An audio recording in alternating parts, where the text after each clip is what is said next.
All right, YouTube, this is for all you Jeep owners out there who have parking brake problems.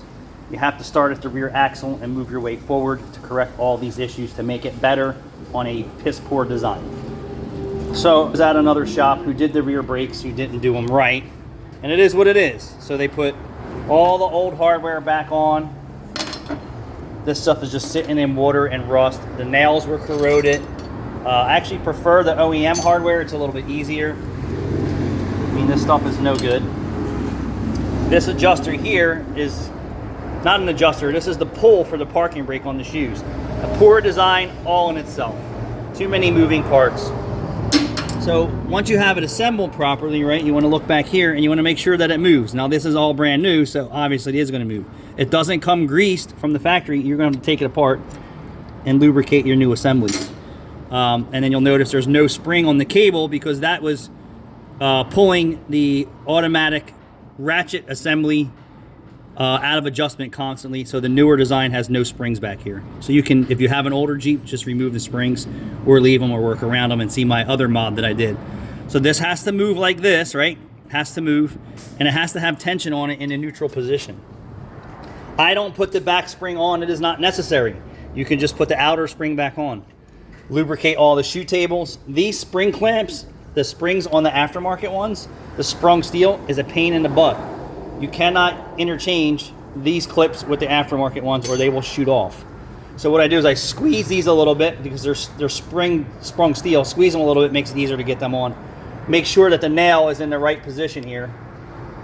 You see how the nail is locked in the recess. It's not catty corner. It's, you know, at this position 12 and 6. You can turn this in any position you want as long as it doesn't come in contact with anything. The adjuster, make sure that you lubricate that because they don't come greased. Put that on. Everything's assembled. Now the most important part of this job, let's see if I can't get you in the video, yo.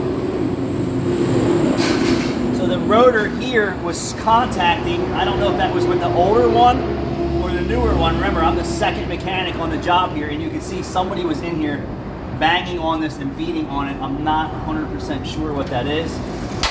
So for me, I'm going to give that a little tweak back. And then you're going to take this. You can do this one or two ways. The way that I'm doing it, or put the wheel on and then go through the back if it's accessible. And then you want to have just a light drag on these. You don't want them dragging enough to where it's hard to turn. Because as the brake rotor gets hot and the shoes get hot, it will expand and start to tear up and overheat the bonding on the shoes. You don't want that. So remember what I said in the previous video. If you can rock it, this is no good. Take this off and then move this adjuster.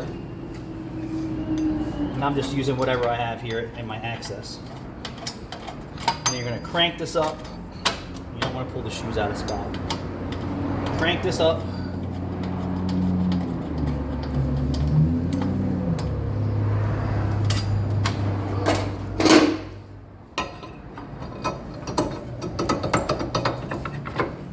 And then go in the back and wiggle on that parking brake cable, and that'll help set your shoes. And that's important. So that it's still a little loose. You don't want to get crazy because then you won't be able to get it on. You'll have to go backwards.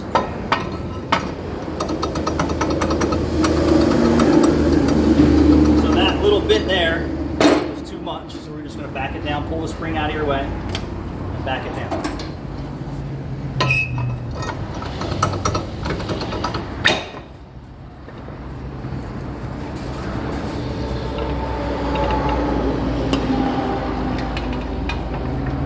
Probably a little too tight, but you see how I'm doing this? I can almost do it with one hand, and you can still get the rotor off. So after pulling the parking brake cable, it's setting the shoes properly, and then you can see I can barely get it off. That's your perfect adjustment. You don't need anything more than that.